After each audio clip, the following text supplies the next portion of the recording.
Assalamualaikum warahmatullahi wabarakatuh. Alhamdulillahilladzi arsala rasulahu bil huda wa dinil haqqi liyudhhirahu 'ala dini kullih wa kafaa billahi syahida. Allahumma shalli 'ala sayyidina Muhammad wa 'ala alihi wa sahbihi ajma'in. Asyhadu an la ilaha illallah wahdahu la syarikalah wa asyhadu anna Muhammadan 'abduhu wa rasuluhu la nabiyya ba'da, amma ba'du. Alhamdulillah, sahabat Sam'an Al-Quran yang Allah muliakan, saya dapat kembali hadir dalam video mengenai cara atau tips dan triks dalam menghafalkan Al-Quran agar menghafal menjadi lebih mudah dan menyenangkan. InsyaAllah untuk materi yang akan saya bagikan pada video kali ini ditujukan lebih terkhusus pada mungkin ada di antara sahabat Sam'an yang akan atau mungkin sedang mendirikan sebuah lembaga pendidikan menghafal Al-Quran. Nah, sahabat Sam'an, seringkali orang-orang yang masuk ke lembaga kita, apakah itu anak-anak ataupun remaja atau mungkin orang dewasa, mereka tergolong sebagai beginner atau pemula dalam menghafalkan Al-Quran. Hafalan mereka masih sedikit, masih surat-surat pendek, bacaan mereka masih tajwidnya acak-acakan gitu ya. Belum terbiasa menghafal Al-Quran, sekali menghafal mungkin hanya 1 ayat, 2 ayat. Hal itu wajar. Nah, tetapi kalau boleh jujur, ini adalah sebuah PR besar untuk kita. Ya, PR untuk membentuk orang-orang para beginner ini menjadi ahlul Quran. Ini PR besar. Butuh perjuangan dan waktu yang panjang untuk membentuk mereka. Beda halnya kalau murid-murid kita adalah mereka yang sudah mahir, mereka yang sudah terbiasa menghafalkan Al-Quran. Mungkin hafalan mereka di atas 20 juz, mungkin ketika menghafal mereka sudah bisa dapat 5 halaman atau bahkan 1 juz. Nah, kalau kita dapat murid-murid seperti ini, ya enak gitu ya, gampang. Kita tinggal mengarahkan saja mereka gitu, sampai mereka berhasil menghafalkan 30 juz.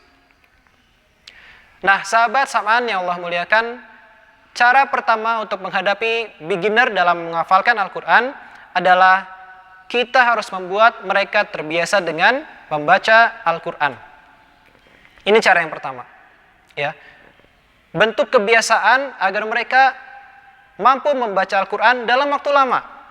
Kenapa? Karena untuk mencetak seorang penghafal Al-Quran, kita harus membuat mereka betah dengan Al-Quran berlama-lama. Ya, kalau mereka tidak betah membaca Al-Quran lama-lama, maka akan butuh proses yang berat dan perjalanan yang sangat panjang hingga pada akhirnya mereka menjadi hafiz 30 juz. Berat sekali. Oleh karena itu, ini hal pertama yang perlu kita lakukan, membuat mereka terbiasa berlama-lama dengan Al-Quran. Nah, caranya adalah kita membuat satu program, di mana program ini berlangsung selama 1 semester atau 6 bulan.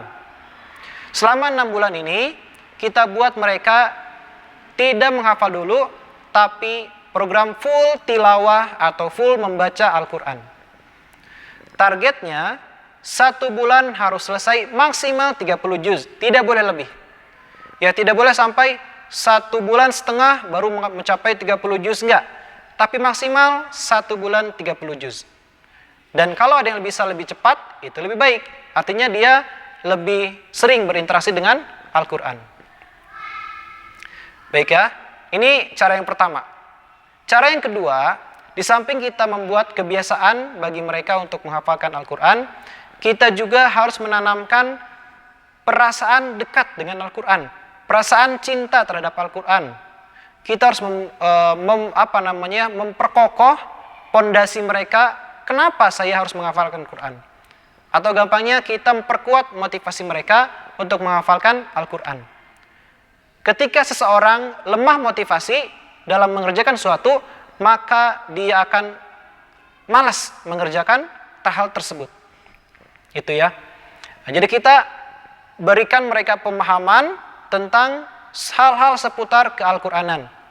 Entah itu tentang mukjizat Al-Quran, entah itu tentang keutamaan-keutamaan penghafal Quran. Wah, pokoknya hal-hal yang buat mereka kagum terhadap Al-Quran.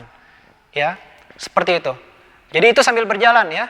selama program 6 bulan tadi atau 1 semester tadi.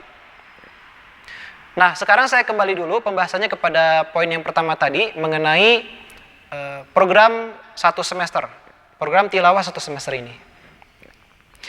Sahabat Saman yang Allah muliakan, pastikan ketika mereka tilawah, ya, mereka diawasi, kalaupun tidak oleh kita atau boleh oleh misalkan walinya, ya. Kalau mereka di asrama, maka oleh wali asrama mereka atau oleh murid senior, gitu. Yang pasti mereka harus diawasi. Kenapa? Ya, agar mereka sesuai dengan target, ya, menghafalnya, begitu. Tidak malah menjadi malas, begitu, ya. Kalau mereka malas kan, kalau dia mengawasi bisa sama kita atau sama pengawasnya dikasih tahu, gitu, ya, seperti itu. Nah, atau ketika waktunya setoran, di saat teman-teman yang lain ini setoran hafalan, maka bagi para beginner ini bukan menyetorkan hafalan, tapi mereka datang ke hadapan kita, lalu kita suruh dia baca. So, kamu baca segini sampai segini. Nah, nanti kita perbaiki bacaan dia. Oh, ini gunanya kurang. Oh, ini kolkolahnya kurang. Oh, ini coba dikolkolahkan. Ini madnya kurang 2 harokat. Begitulah kurang lebih, ya. Sambil kita memperbaiki bacaan mereka. Nah, kalau kondisinya muridnya banyak, sementara waktu kita terbatas, maka kita suruh dia membaca Al-Quran di luar jam setoran. Tapi, kalau mereka membaca Al-Quran di luar jam setoran, maka pastikan kita gabungkan mereka dalam halakoh-halakoh.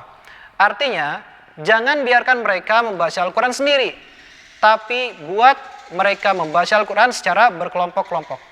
Insya Allah dengan cara ini mereka akan menjadi lebih senang untuk membaca Al-Quran. Mereka tidak bosan, tidak ngantuk, dan tidak malas. Kalau bersama-sama itu rasanya asyik gitu loh, ya. Kalau bersama-sama itu rasanya rame menghafal Al-Quran juga. Jadi tidak cepat bosan lah gitu.